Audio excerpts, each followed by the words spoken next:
Doctora, buenas noches. Faltaba presentar un grupo respecto a las exposiciones de antibiograma. En este caso, mi compañero Junior Giovanni Licoranina y mi persona Adriana Levatón Carrasco.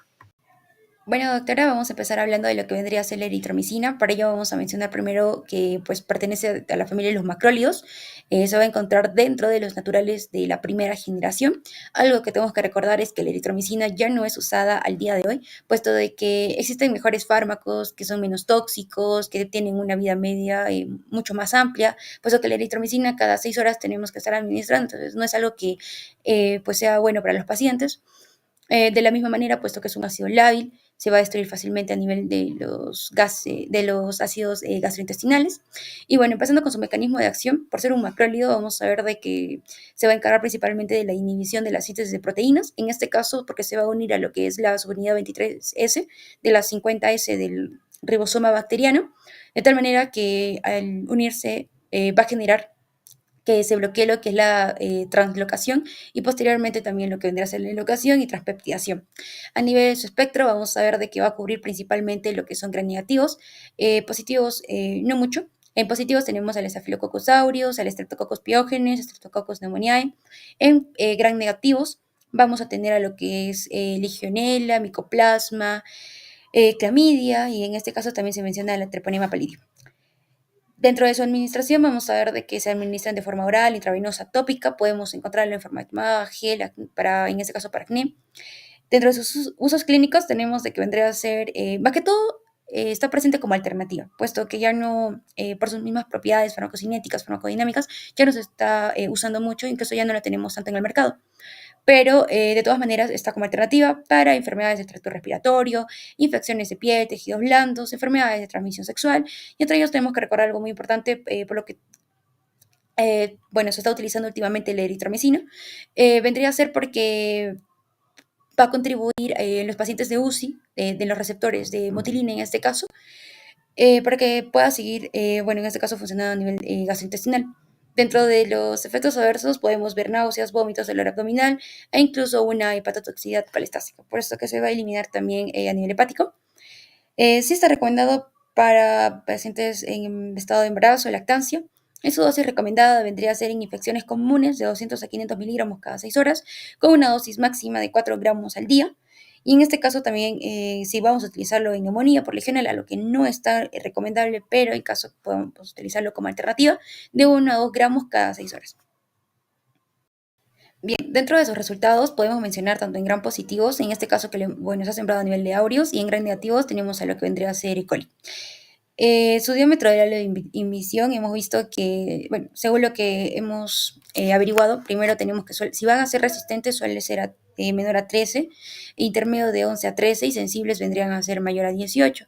Entonces, frente a esto, podemos observar de que a nivel de gram positivo se ha observado un halo de inhibición de 20 milímetros, por ende va a indicar de que la sensibilidad a eritromicina va a penetrar fácilmente y se va a unir más que todo a lo que son los ribosomas 50S, para que de esta manera pueda inhibir lo que es la síntesis de proteínas. Por parte de los gram negativos podemos ver de que poseen una membrana externa adicional formada por lipoporisacáridos. Entonces, esta capa va a impedir el paso de las moléculas grandes y lipófilas, como la eritromicina, hacia el espacio periplasmático. Por lo tanto, el antibiótico no va a lograr alcanzar su sitio de acción.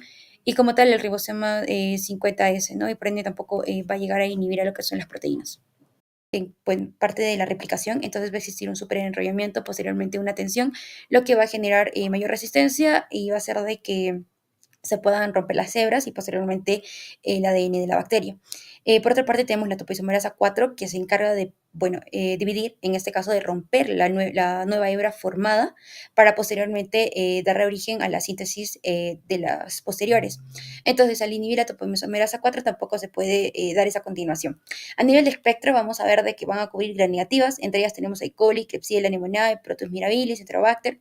Dentro de las gram positivas tenemos al Staphylococcus aureus, al Streptococcus pneumoniae. Dentro de las atípicas tenemos a la clamidia, legionela y entre otras podemos también ver que se va a usar como alternativa para Mycobacterium tuberculosis.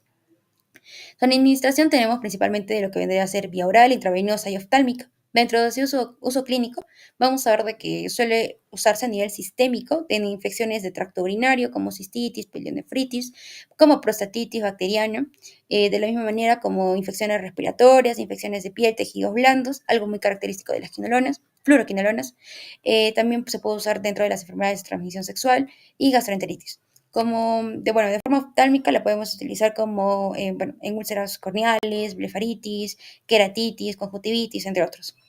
También hemos averiguado en este caso sus efectos adversos. Entre ellos vamos a ver efectos gastrointestinales, de la misma manera a nivel del sistema nervioso, como mareos, cefaleas, insomnios, psicosis, disminución de la concentración. A nivel cardiovascular podemos ver una prolongación del intervalo QT, lo cual, ¿no? Si es que nosotros vamos a administrar una dosis, en este caso de fluoroquinolonas, a estos pacientes que van a tener una prolongación de QT mayor a 400 milisegundos, vamos a ver de que pueden llegar a generar arritmias, incluso una fibrilación auricular. De forma cutánea podemos ver que van a generar fotosensibilidad a nivel hepático de la misma manera. En músculo esquelético, algo importante vendría a ser las tendinitis. Y entre otros podemos ver que pueden generar erupciones, prurito, urticaria, entre otras. Dentro de sus contraindicaciones podemos ver que está contraindicado en niños, adolescentes menores de 18 años, pacientes con epilepsia, antecedentes de convulsiones, al menos en ellos tener bastante cuidado o incluso medir lo que vendría a ser su dosis. E igual para pacientes en embarazo o lactancia. Su dosis recomendada vendría a ser a nivel oral, 200 a 400 miligramos cada 12 horas, de 7 a 14 días. Y en caso oftálmico, vamos a utilizar de 1 a 2 gotas cada 2 a 4 horas por un día. Luego, cada 6 horas, mientras perdure esos 7 días siguientes. Bien, vamos a mencionar ahora lo que vendría a ser el ofloxacin. Entre ellos tenemos que vendría a ser parte de la familia de las quinolonas, un subgrupo de las fluoroquinolonas de segunda generación. Su mecanismo de acción netamente se encarga de la inhibición de los ácidos nucleicos. Entre ellos tenemos que va a participar inhibiendo tanto a la topoisomerasa 2 y a la topoisomerasa 4. Entonces, con estas dos van a inhibir lo que vendría a ser la replicación, transcripción y posteriormente reparación. Bueno, acá explicando un poco, tenemos primero lo que vendría a ser la ADN girasa o la topoisomerasa 2. Al inhibir esta, va a generar de que no se pueda desenrollar. A nivel de la práctica podemos seguir viendo, ¿no? En gram positivos tenemos la presencia de laureos. En este caso ha generado un halo de 17 milímetros. En gram negativos tenemos la presencia de E. coli, que ha generado un halo de 12 milímetros. Para todo ello podemos ver, ¿no?, la medición de sus diámetros.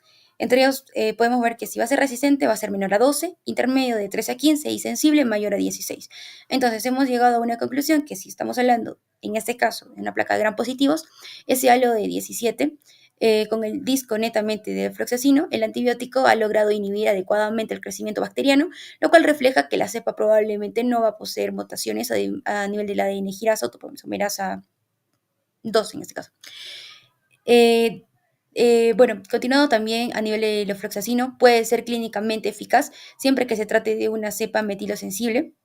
En este caso, si es que vamos a mencionar a los gram positivos, tanto para el estafilo como para el estrepto. Dentro de los gram negativos, un halo de 12 milímetros con disco de ofloxacino de 5 frente al E. coli indica que la bacteria presenta mecanismo de resistencia adquirida. Mutaciones a nivel del ADN girasa o las bombas de flujo, que es un mecanismo de resistencia de estas mismas bacterias, lo cual van a impedir netamente la acción del fármaco. Bueno, como tercer medicamento vamos a mencionar a lo que vendría a ser la canamicina. En este caso, su mecanismo de acción vendría a ser de que va a entrar a la bacteria por transporte activo dependiente de oxígeno.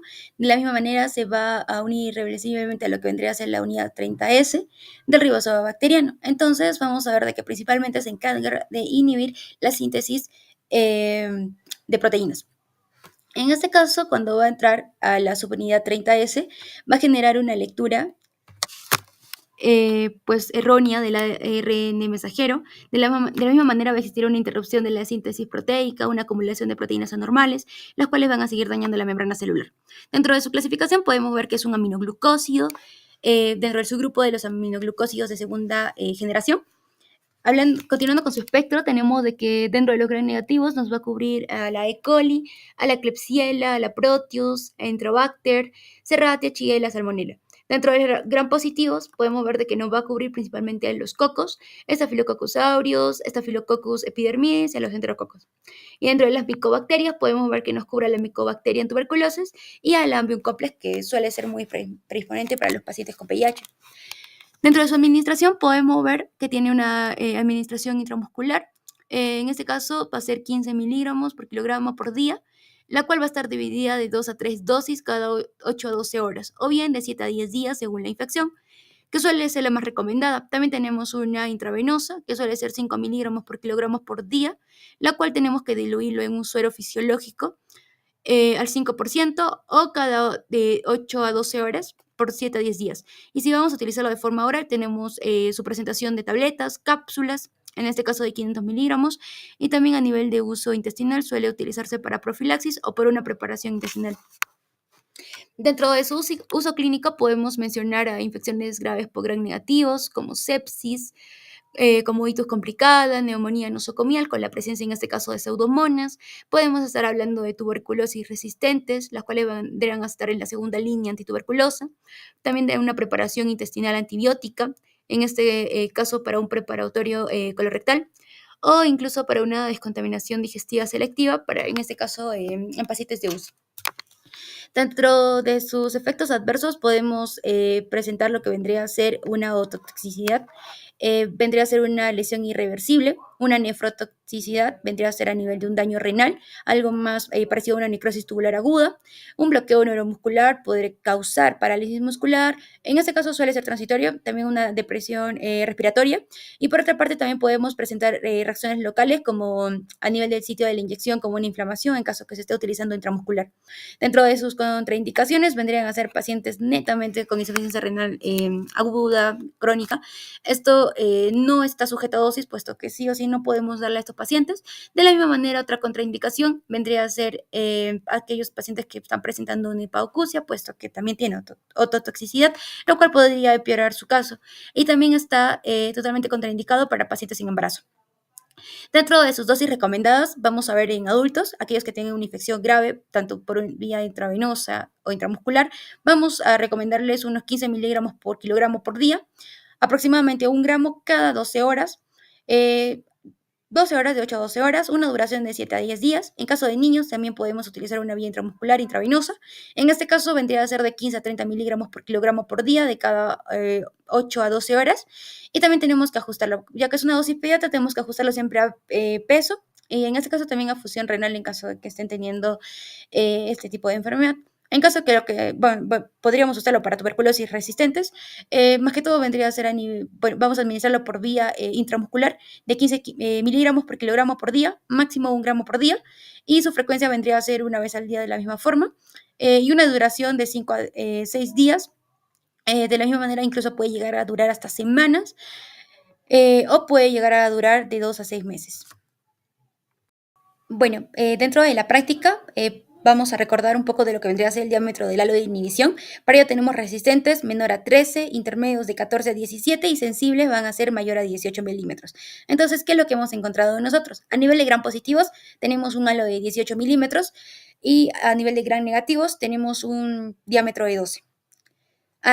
Entonces, ¿qué conclusión podemos llegar? Que, a nivel de gram positivos, el halo de 18 milímetros va a indicar que en este caso la kanamicina, difunde adecuadamente y logra inhibir el crecimiento bacteriano.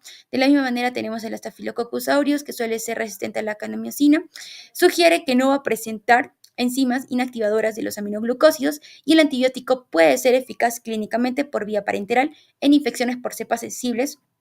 En este caso, cepas sensibles a metilosensibles, en este caso, al Staphylococcus aureus. Dentro de los gram negativos, vemos que el halo de 12 milímetros indica que la E. coli no es inhibida por las concentraciones terapéuticas, entonces no sugiere que la presencia de esta enzima va a modificar tanto los aminoglucósidos que va a inactivar el antibiótico. Por lo tanto, la cepa va a ser resistente a la kanamicina. Bueno, ahora hablando del trimetoprim sulfametazole, vamos a tener que su mecanismo de acción, principalmente del sumatriptazol, va a inhibir competitivamente a la dihidroteodato sintetasa, bloqueando la conversión del ácido para aminobenzoico en dihidroteodato. De eso, trimetropina va a inhibir lo que es la forma selectiva del hidrofolato reductasa, impidiendo la conversión del hidrofolato a tetrahidrofolato. En el espectro vamos a tener en cuenta de que es amplio, participando tanto en gram positivos, gram negativos, principalmente gram positivos, Staphylococcus aureus, neumococo y la Listeria monocitogenes. En bacterias gram negativas, en Escherichia coli, Klebsiella, Proteus mirabilis, Enterobacter, Haemophilus influenzae, Mozzarella catarrhalis y entre otros, el Pneumocystis gyrodesi, que es característico de pacientes con VIH, nocardia y toxoplasmosis gondii. En la clasificación es un antifolato en el grupo de asociación de sinergia de una sulfonamida más un inhibidor de hidrofolato reductasa. La administración es tanto oral como parenteral y sus formas farmacéuticas en tabletas de suspensión oral y solución inyectable. En cuanto a lo que vendría a ser la presentación del uso clínico, vamos a tener en cuenta que se utiliza en diferentes escalas, tanto en infecciones urinarias, complicadas y no complicadas, infecciones del tracto respiratorio, otitis media y gastroenteritis bacteriana, además también de neumonías en pacientes con VIH. De eso, en lo que vendría a ser RAMS, van a ser secundarios a lo que es náuseas, vómitos, dolor abdominal, exantema y urticaria. Esto principalmente vamos a tener que evitar el uso de este fármaco en el primer semestre del embarazo. Además de ello, la dosis recomendada es en infecciones comunes de 160 miligramos de trimetropina más 800 de sulmatetasol en una tableta doble cada 12 horas. La máxima va a ser de 320 miligramos de trimetropina más 1600 miligramos de sulfametazol cada 12 horas. Infecciones graves o neumonía por neumonitis gigobesi de 15 a 20 miligramos cada kilogramo de trimetropina más 75 a 100 miligramos kilogramo al día de sumatriptan divididos de 6 a 8 horas. Ahora vamos a ver que en el antibiograma vamos a ver que contra gran positivos, Staphylococcus aureus es una inhibición total de lo que vendría a ser, entonces no es como que sirva contra este. Puede ser una cepa que ha presentado anteriormente una resistencia, y ante gran negativos, lo que va a presentar principalmente es un halo completo de lo que es 17 milímetros, donde sí muestra una inhibición de una sensibilidad, es muy sensible. La gentamicina, su mecanismo de acción se va a unir irreversiblemente a lo que vendría a ser la subunidad 30S del ribosoma bacteriano, lo que va a permitir que no se sintetiza adecuadamente lo que vendría a ser las proteínas por medio de su inhibición de la elongación de la misma y disminución de la membrana plasmática, ya que como faltan las proteínas necesarias para la producción de la que es la membrana de los microorganismos, no se va a poder estabilizar y por último va a romperse la membrana. En el espectro es principalmente contra gran negativos, siendo estos Escherichia coli, Klebsiella, Enterobacter, Proteus. Como podemos ver, bacterias que se encuentran en infecciones del tracto urinario y en bacterias gram positivas combinado con otros antibióticos que se va a dar en Staphylococcus aureus, Enterococcus, fecalis y Staphylococcus viridans, que son frecuentes en lo que vendría a ser la producción de endocarditis. La clasificación es de una familia de aminoglucósidos en su grupo natural derivado del Micromonospora purpurea. La administración es vía parenteral intravenoso e intramuscular. Y el uso clínico son en infecciones graves por bacilos gram negativos, sepsis, neumonía nosocomial, en infecciones del tracto urinario, endocarditis bacteriana en combinación con penicilinas o vancomicina, aunque estas penicilinas han dejado de usar para poder utilizarse ceftriaxona. Después de ello también vemos infecciones intraabdominales o pélvicas combinadas con antibióticos activos en contra. Después también tenemos en meningitis neonatal que se va a utilizar. En ello vamos a tener efectos secundarios, la nefrotoxicidad va a presentarse, también el vértigo, tinnitus y sordera irreversible. Por eso hay que evitarse principalmente en el embarazo y en la lactancia. La dosis recomendada en infecciones comunes, intramuscular e intravenosa, de 3 a 5 miligramos al día, una sola dosis o dividida cada 8 horas. La dosis máxima es de hasta 5 miligramos kilogramo al día. En infecciones graves por pseudomonas, en 5 a 7 miligramos por kilogramo en una dosis única intravenosa. En cuanto a lo que vendríamos a ver el actuar de la gentamicina en gran positivo y en gran positivo va a presentar un aldo de lo que vendría a ser 26 milímetros. Entonces va a ser totalmente sensible, mientras que en el gran negativo de 20 milímetros, demostrando que la gentamicina es efectivo tanto contra el Staphylococcus aureus como la E. coli. Ahora la fosfomicina, vamos a tener en cuenta de que su mecanismo de acción es la inhibición de forma irreversible por medio de la unión de la enzima enopirubil transferasa, que va a catalizar el primer paso de la síntesis de la pared celular bacteriana en la formación del N-acetil murámico a partir del N-acetil glucosamina y el fosfoenol piruvato. En el espectro vamos a tener en cuenta de que participa tanto en gram negativos como gram positivos, Staphylococcus aureus, gram positivos que son metiloresistentes, incluyendo estos, y después el Enterococcus faecalis y el falcium, y el Streptococcus agaliestae. En bacterias gram negativas, Escherichia coli, Klebsiella, Proteus y Enterobacter. La clasificación es dentro del antibiótico de fosfónico, su grupo derivado natural del Streptomyces fradiae, y la administración es tanto vía oral en su forma de trometanol y en vía intravenosa como fosfomicina sódica. El uso clínico de lo que vendría a ser en su forma oral como trometamol va a ser infecciones urinarias bajas, no complicadas, en mujeres y proxilasis en procedimientos, y en la vía intravenosa en diversas enfermedades. Vamos a tener que su efecto secundario de RAM vamos a incluir lo que vendría a ser náuseas, diarreas, dispepsias, cefalias, mareos, seducciones, y se puede utilizar normalmente en embarazo y lactancia. Aparte de eso, vamos a tener en cuenta de que se presenta en lo que es la dosis recomendada, que es una cistitis aguda. Vamos a tener en cuenta de que se utiliza 3 gramos en vía oral disuelto en agua, vía intravenosa sódica, infecciones graves, de 12 a 24 miligramos al día, divididos cada 6 a 8 horas. Y la dosis máxima es de 24 gramos al día. Ahora, la presentación de lo que es la fosfomicina ante un gran positivo y gran negativo, vamos a tener que ante el gran positivo es de 8 milímetros, entonces es resistente a Staphylococcus aureus, ¿no? Esto se puede definir como que esta es una cepa que es resistente o que como tal la fosfomicina ya no es útil para estos. Después tenemos el gran negativo que va a ser un algo de 14, demostrando ser una inhibición intermedia, donde ya está sugiriendo de que este patógeno está creando mecanismos, ya que como podemos ver hay colonias dentro de lo que vendría a ser el lado de inhibición.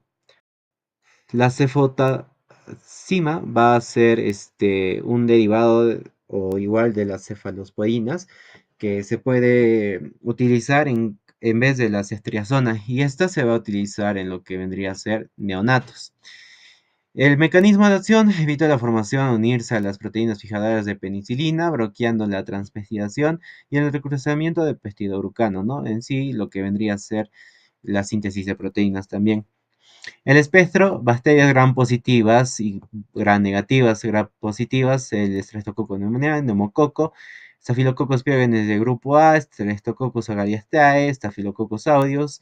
En gram negativos, la Neisseria gonorrhoeae, la Neisseria meningitis, la Haemophilus influenzae, la Mozzarella catarrhalis, entre otros. La clasificación, betalactámicos. Subgrupos cefalosporinas de tercera generación.